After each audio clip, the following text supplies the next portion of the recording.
মা, কী হয়েছে মনা? বল। আমার না খুব খিদে পেয়েছে মা, কিছু খেতে দাও না মা। আচ্ছা তুই বস, আমি নিয়ে আসছি। ঠিক আছে মা।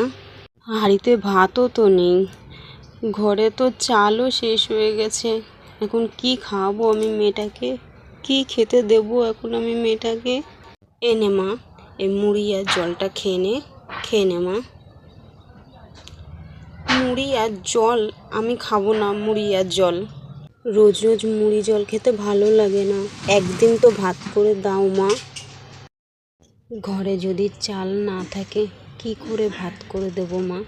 আজকের মতন খেয়ে নে মা, আজকের মতন খেয়ে নে। ঠিক আছে, দাও, নে।